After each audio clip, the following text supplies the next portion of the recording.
Allez, Cédric sur le dernier passage, c'est très bien ce qu'il est en train de faire. La série de hooks sans montée. Dernier virage. Et non, 5 dixièmes. Moins rapide, il est 5e. Ouais, là ça commence à aller vite. Là pour arriver à venir se caler dans les 5 premiers, il faut quand même du rythme.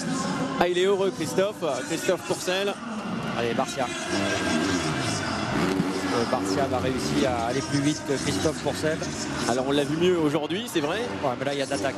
Là je pense qu'on a retrouvé aujourd'hui le vrai Barcia. Que s'est-il passé vraiment pour lui hier? Ils ont enlevé un peu de puissance dans le moteur. Je les ai vus démonter la Yamaha ce matin. La moto était très brutale hier. Donc déjà qui pilote assez agressivement. Justine. Oh, il est lent, il est très très vite. 2 millièmes. 2 millièmes d'avance, c'est vraiment pas beaucoup. Ah, mais là ça va vite. Ça va très très vite pour Barcia, l'arrivée, le temps, 4 dixièmes de mieux que Christophe Pourcel. C'est le plus rapide actuellement, Justin Barcia, mais attention, ce n'est pas terminé puisqu'il nous reste encore quelques pilotes. Ouais, ça fait plaisir de voir Barcia rouler comme ça. On a tous en mémoire les attaques de Barcia à Bercy.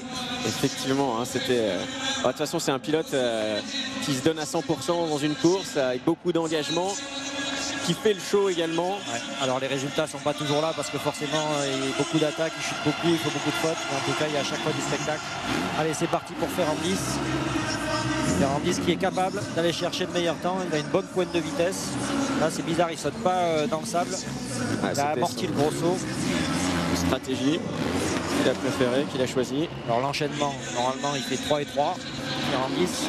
Allez, ça passe. Parfait, 3 et 3. Waouh. Dylan Ferrandis qui avait ouvert cet enchaînement. Oups, la sortie n'est pas terrible. Allez. Allez, pour l'instant, c'est ça peut le faire, faut pas qu'il plus soit rapide. ici. Le dernier virage. Oh, c'est bien, il est à l'intérieur, pas mal. 200e, 22 millièmes seulement. 22 millièmes. Derrière Justin Barcia, il a donc le deuxième temps, Dylan Ferrandis. Ah, joli chrono, hein. Joli chrono. Ah, c'était serré. Regardez celui qui gagne toutes les finales depuis le début de ce week-end, c'est Eli Tomac. On va suivre le numéro 3 avec la Honda. Attention, il a été vite, hein, Barcia. La petite faute. Petite faute de Tomac, il est allé un peu trop à l'extérieur. Il n'a pas pu vraiment accélérer. Ah, il a perdu quelques petits dixièmes. Il va nous faire un enchaînement. Ben, il va à l'intérieur, donc il va sauter sur table.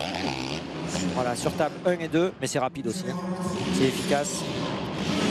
On n'a pas eu le premier secteur. Si, 5 millièmes de retard. 5 centièmes, 51 millièmes, c'est très peu. Allez, il peut rattraper ça dans la dernière partie. Oui, regardez comme il est à l'aise. Incroyable, Eli Tomac. Le temps, c'est plus rapide de 7 dixièmes. C'est incroyable. C'est incroyable. Comment fait-il? Il est capable dans le dernier, dans les 7 dernières secondes, voilà. C'est ça qui est incroyble avec Eli Tomac. Il a une pointe de vitesse incroyable. Ouais, il dit j'ai essayé de l'avoir cette super pole, mais ça n'a pas marché, je vais essayer de l'avoir pendant la course. Il y a cru 30 secondes, et les 7 dernières secondes ont été magiques. Le passage sur les whoops en haut, les whoops en montée, il n'y en avait pas. C'était une ligne droite. Là, il n'y en avait pas, c'est impressionnant. Ouais. Il y a une différence sur 20 mètres de piste. Il a fait une différence de 4 dixièmes, facile, 4-5 dixièmes. Incroyable. Mais il a donc le meilleur temps après avoir remporté toutes les finales. Eli Tomac est une nouvelle fois aux avant-postes dans cette super pole. On va l'écouter. C'est bien. Je m'amuse, notamment sur les whoops en montée où je les ai pris en roue arrière. C'était cool. Voilà, il a pris du plaisir en tout cas. Eli Tomac, donc meilleur temps devant Justin Barcia. Bonne nouvelle, c'est Dylan Ferrandis quand même, hein, avec le troisième temps. Un très bon temps également de Christophe Pourcel. Et bien tous ces pilotes, on les retrouvera ensuite dans les courses à l'américaine. On les retrouvera également dans les 2 autres finales qui vont suivre. On aura du SX2, du SX1. Le programme est chargé. On sera au rendez-vous en direct bien sûr sur l'équipe 21. On va juste avant, Jean-Michel, marquer une courte pause et on se retrouvera juste après pour la suite de notre programme. A tout de suite.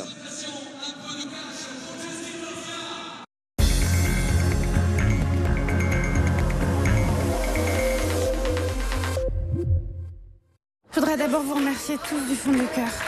Oh mon Didier, l'accueil. Merci. La patience. Quand je suis arrivée ici, je savais plus ce que je voulais et grâce à vous, j'ai enfin trouvé mes réponses. Je vais prendre la Golf.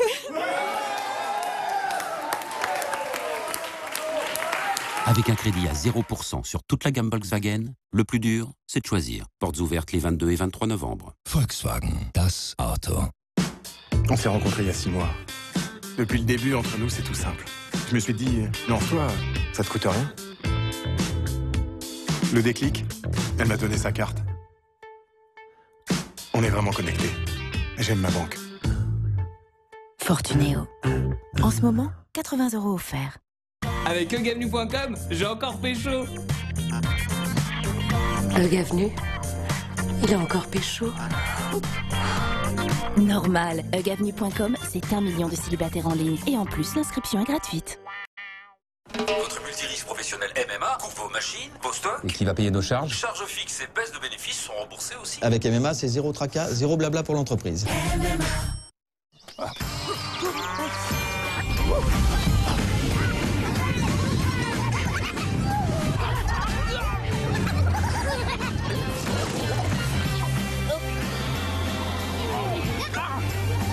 Davantage de choses à découvrir dans Farmeros Saga. Téléchargez le jeu dès maintenant. L'équipe 21, la première chaîne 100% sport, 100% gratuite.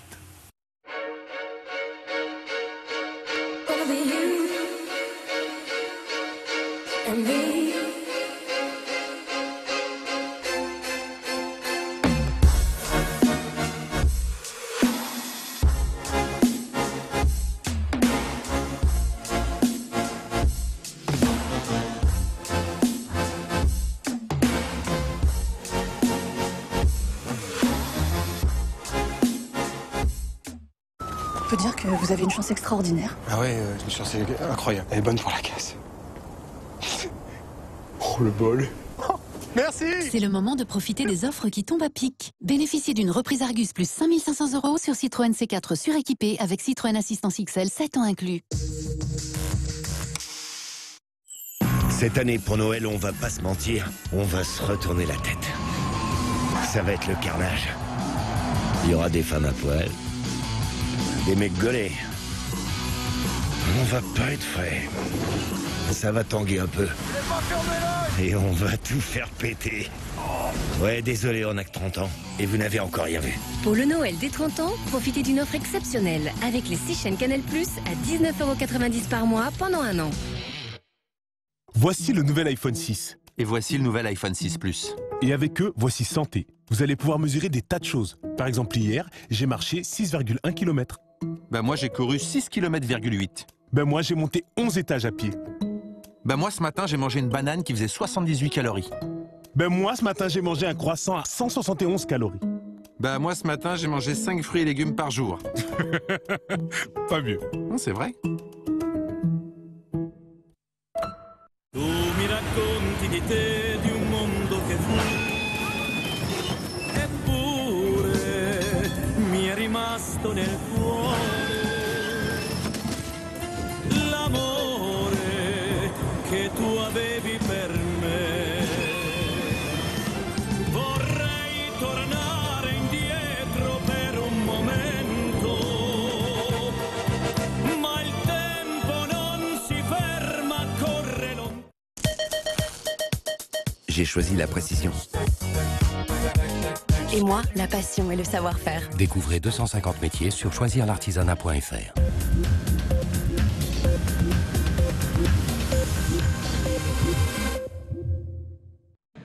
Nous passons maintenant à la course à l'américaine, cette course à élimination. Jean-Michel Baye est toujours à mes côtés et nous recevons un autre invité de choix. C'est le champion de France de motocross de la catégorie MX1 450 cm3, Sébastien Pourcel. Bonjour Sébastien. Bonjour Maxime, bonjour Jean-Michel, bonjour à tout le monde. Alors nouveau Supercross hein, Sébastien, et puis on découvre Christophe qui est en train de faire de belles prestations lui aussi. Ben ouais, c'est vrai que pour le chrono, la Superpole, il a beaucoup mieux roulé que lors de sa première manche. Donc voilà, en espérant qu'il applique ça à la deuxième manche et lors de la course à l'américaine. On sait que la course à l'américaine, il va falloir faire un très très bon départ. Ça se joue sur 3 tours. Alors Sébastien, on voit des images, c'est votre nouvelle moto, on va faire cette annonce, vous changez de couleur pour la saison prochaine. Ouais, voilà, la structure Pro Factory MX va rejoindre la structure JPM Racing. Et donc voilà, on va changer de marque aussi, on va rouler Yamaha. Yamaha fait l'effort de nous aider pour l'année prochaine. Donc voilà, pas mal de tests cet hiver à faire vu qu'il y a un changement de moto. Mais je suis plutôt confiant en vue du championnat de France Élite. Voilà, donc le programme pour la saison prochaine, on remet ce titre de champion de France en jeu. Ben ouais, voilà, championnat de France Élite et puis quelques cross inter et le Grand Prix de France notamment. Eh bien très bien. Allez, nous on va revenir à l'action ici pour ce Supercross de Lille. Course à l'américaine numéro 1, une course à élimination, on l'a dit, le départ primordial. Et on va lancer cette course qui est beaucoup plus courte que les autres, 3 tours seulement. Ouais, 3 tours seulement, donc départ vraiment important parce qu'à chaque fois on élimine les derniers, donc il faut vraiment pas faire de faute. Et 15 secondes. Faire de bons départs, surtout pas chuter. Ouais, c'est sûr que là avec les 5 derniers éliminés à chaque fois, ça va être difficile. Allez, on part pour 3 tours, course à l'américaine, 5 secondes.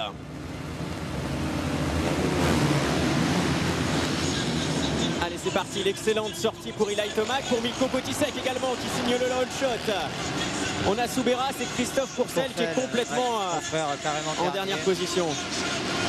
Il faut vraiment qu'il travaille ses départs parce que dans le Supercross, c'est primordial. Allez, on a Tomac, Barcia qui ont tout de suite pris le commandement de cette course et Milko Potisek qui est en train de faire une très très belle course, doublée malheureusement là par Weston Pake. Il ne peut pas sauter. Oh là là, c'est limite là pour Milko. Attention, il faut rester dans ce top 10 puisque les 5 derniers seront directement éliminés. Allez, Tomac, Barcia, Pake, Potisek, Isoire est là, il y a Stewart. Pour l'instant, les éliminés sont Christophe Pourcel, Jordi Tixier, Josh Hill. La bonne nouvelle, c'est que Barcia arrive à rester dans le rythme, à chute. Ah, c'est Milko malheureusement, Milko Potisek qui a chuté. Milko, il faut le rappeler, c'est pas un spécialiste quand même du Supercross. C'est pas mal entraîné pour cette course. Ça reste un spécialiste du cross et des courses de sable. Ouais, il a pourtant tout essayé pour participer à ce Supercross de Lille où il est chez lui, mais là, ça a été compliqué. Ouais, c'est difficile, le niveau est élevé et forcément il a à cœur de faire bien. Et voilà, avec la pression, c'est jamais évident, il faut vraiment être concentré à 200% tout le long du week-end. Alors l'avantage là est pour les Américains, sans souci. Tomac, Barcia, Weston Pake, Malcolm Stewart qui n'est pas loin non plus. On a Fabien Isoire à suivre, Souberas. C'est déjà l'arrivée là, ça y est. Eh oui. Nouvelle démonstration de Tomac quand même qui est vraiment très fort tout au long du week-end. 3 secondes d'avance pour Tomac en 3 tours. Alors là on a des pilotes, Sébastien, qui vous rejoignent généralement en championnat de France, Cédric Souberas, Fabien Isoire. Quand on a la chance de rouler comme ça avec des Américains, c'est une chance déjà puisqu'on peut tester son niveau. Mais là on voit que Tomac a vraiment pris le dessus pendant tout ce week-end. Ouais, là c'est vrai que la vitesse de passage dans ses virages, dans ses enchaînements, il n'y a pas un moment de répit et on voit que physiquement il est prêt.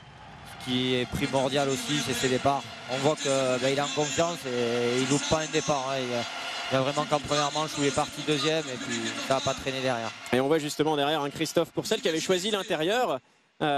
Christophe qui est venu exceptionnellement pour faire quelques supercross en Europe. Il s'est fait accrocher juste à la sortie de la grille, donc après c'est sûr que c'est difficile de pouvoir accélérer. Et pourtant ça reste l'un des plus rapides sur cette piste à suivre tout à l'heure pour la finale. C'est pas évident, mais on voit que dès qu'il part derrière il n'arrive pas à prendre le rythme, alors que hier quand il est parti devant ça allait beaucoup mieux. Voilà, même là pour la Superpole il est tout seul, ça va.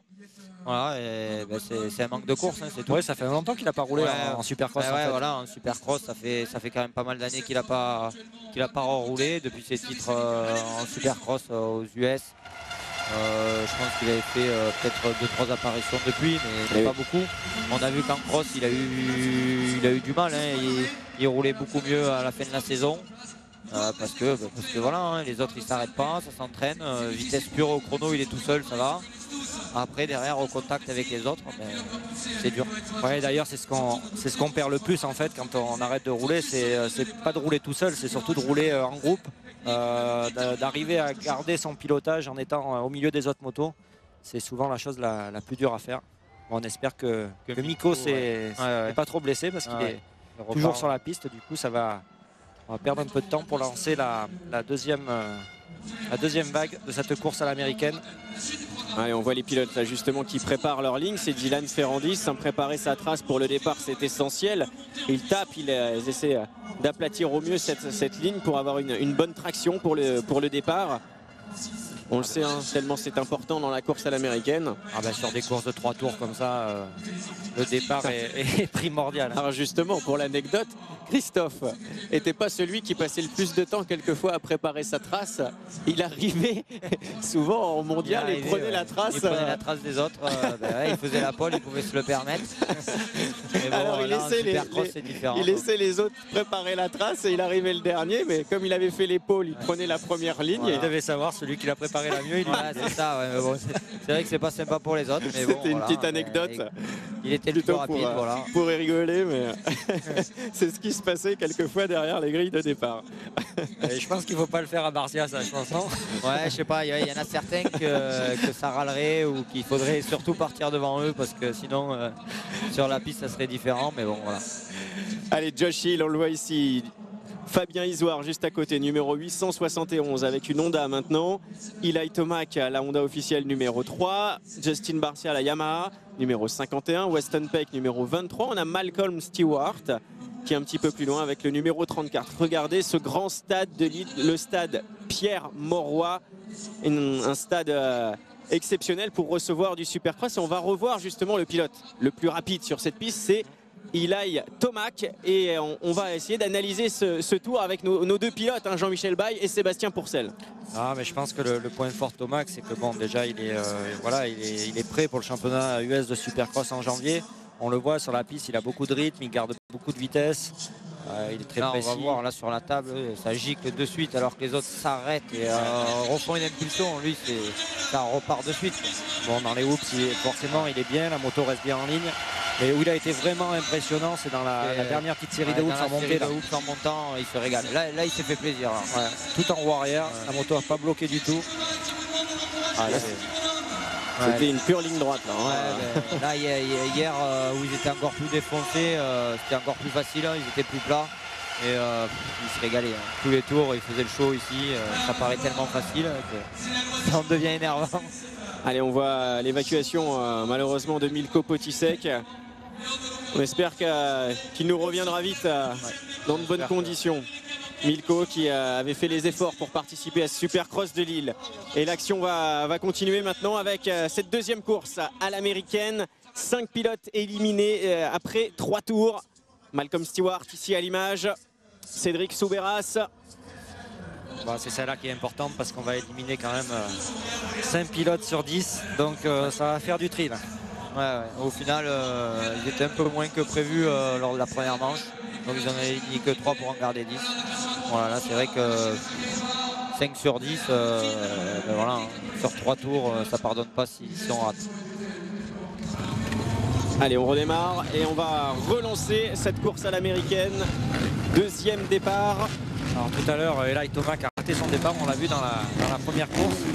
Et en fait, il nous a expliqué qu'il avait mis un embrayage neuf pour la soirée et donc il n'avait pas assez fait attention en le rodant.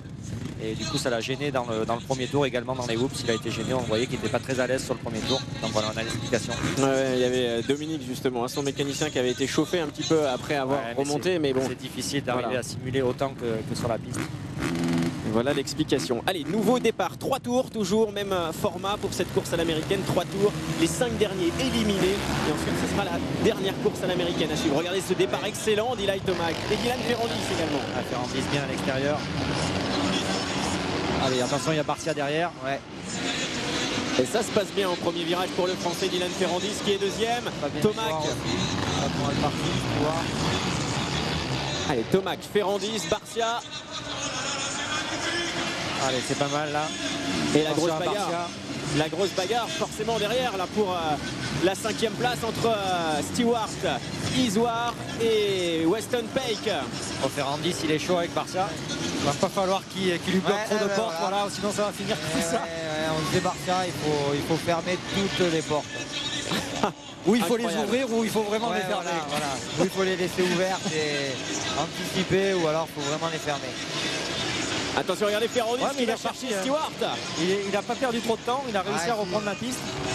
Et c'est à Weston Pake maintenant qu'il essaie d'aller chercher. Il est chaud là, Ferrandis. S'il arrive à rattraper Barcia, ça va donner. Hein. Il essaie de faire l'Américain. Au moins qu'il essaie de se qualifier pour avoir sa revanche à la finale. Mais c'est déjà le dernier tour. Ça va vite. C'est déjà le dernier tour, donc là on n'a pas le droit à l'erreur dans ces courses. Regardez Ferrandis qui va aller attaquer Weston Pake. Mais bon, il est qualifié là. Hein. Et pas forcément, puisque si vous regardez avec moins de pilotes, on va en avoir que 3. D'accord. Si on suit le classement qui nous est affiché sur l'écran. Ah oui, là ça va être dur alors. Allez, c'est le dernier tour. On a donc Tomac, il se bloque Barcia en plus. et Stewart pour le top 3. Ensuite, on avait Weston Pake et Ferrandis qui a tout donné. Et Dylan Ferrandis qui va terminer 5e. Mais cette fois-ci, aujourd'hui, on a un petit peu moins de pilotes. Et donc, ils ont tout décalé en fait. Je pensais pas qu'ils allaient faire comme ça, mais ils ont tout décalé. Ça devait être les 5 premiers. On va voir. C'est vrai qu'ils ont fait 5 et 5 à chaque fois. On donc Eli Tomac. On a Justin Barcia, Malcolm Stewart. Ils vont être que 3, donc c'est un peu bizarre. C'est un peu bizarre. C'est dommage, je pensais qu'ils allaient en éliminer que 3 la première et après 5 et 5. Allez, à suivre la 3e et dernière course à l'américaine avec 3 pilotes, 3 Américains. Hein. Eli Tomac, on aura Barcia et Stewart. Espérons que Tomac fasse pas le all shot et que ça nous fasse un peu de chaud. Et que Barcia soit super chaud. Voilà. Et là, ils sont entre eux. À mon avis, ils vont essayer de s'amuser un peu. Ouais, ça va se voir.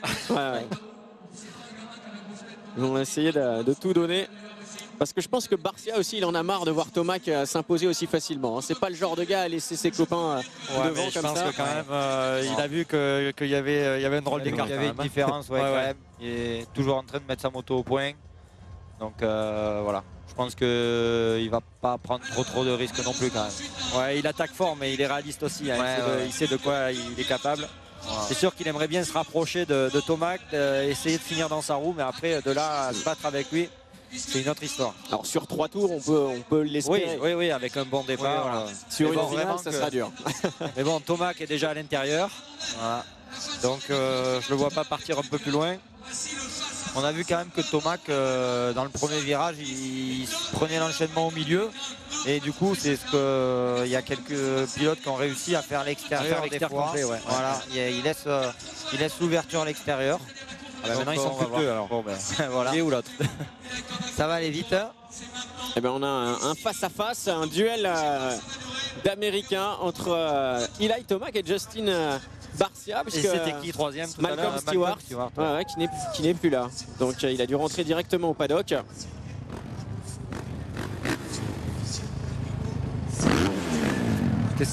Qu'est-ce qu'il nous a fait Stewart là? Et il est reparti. Il nous a fait un truc là, il va falloir chercher à comprendre. Allez, on a donc le face-à-face pour cette dernière course à l'américaine. 15 secondes.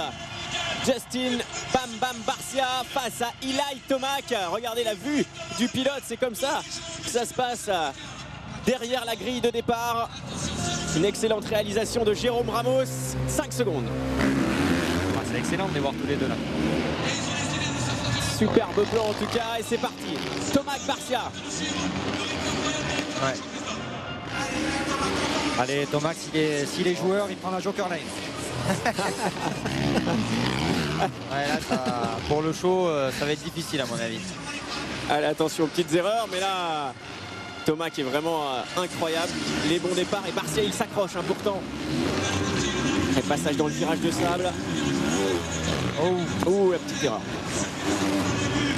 L'énorme jump, sorte de pain de sucre dans le sable. Barcia attaque, mais ça ne suffit pas. Ouais, ça c'est dur pour un pilote de voir l'autre partir comme ça aussi rapidement. Barcia, c'est quand même un sacré pilote quoi. C'est voilà quoi, ça joue devant en Supercross US. Et se voir distancer comme ça en un tour, c'est vraiment dur. Les hoops commencent vraiment à se défoncer. Il y a quand même pas mal d'ornières et on voit que les erreurs arrivent. Ouais, c'est de plus en plus dur de garder la moto bien stable, bien droite, en ligne. Et c'est déjà le dernier tour. Dernier tour pour cette dernière course à l'américaine. L'avantage pour Eli Tomac. Avantage considérable. 2 secondes 3. Justin Barcia à la deuxième place qui n'a rien pu faire. Il n'a même pas pu s'accrocher à l'espace d'un tour. Regardez, il a quasiment une série de hoops d'avance. On voit les hoops qui se marquent de plus en plus. Alors on aura bien sûr des finales qui suivront. Gros programme, on remettra tous ces pilotes derrière la grille. Et la victoire dans cette course à l'américaine d'Eli Tomac devant Justin Barcia. Rien ne lui échappe, Eli Tomac, incroyable. Alors j'en profite pour remercier Sébastien Pourcel. Merci beaucoup de nous avoir accompagnés pour ces courses à l'américaine. Merci à vous et puis à bientôt. On se retrouve très bientôt donc sur une Yamaha avec l'équipe JPM et Pro MX Factory. Ça sera en championnat de France de motocross. Oui, voilà, c'est ça. Merci Sébastien. Merci à vous, à bientôt. On va lui faire un petit cadeau, parce que vous ne l'avez pas montré encore que vous en étiez capable. Imaginez le privilège que vous avez, l'énorme privilège. Alors on va partir d'ici, là. On va partir de ce côté-là. Allez, les meilleurs moments de cette course à l'américaine. Eli Tomac qui s'est imposé une nouvelle fois.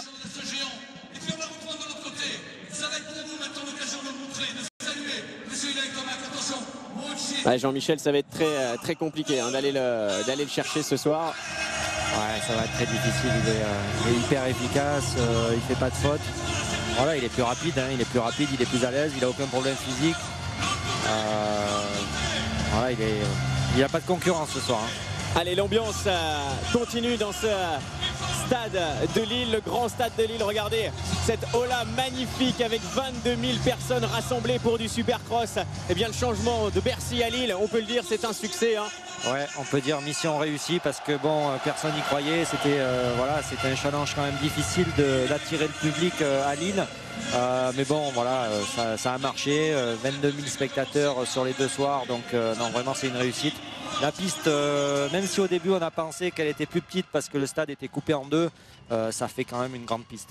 Eh bien voilà, on va marquer une courte pause maintenant. Regardez, les lumières se sont éteintes sur le stade. Le moment de marquer une pause et on se retrouve juste après pour la suite de notre programme avec les finales. A tout de suite.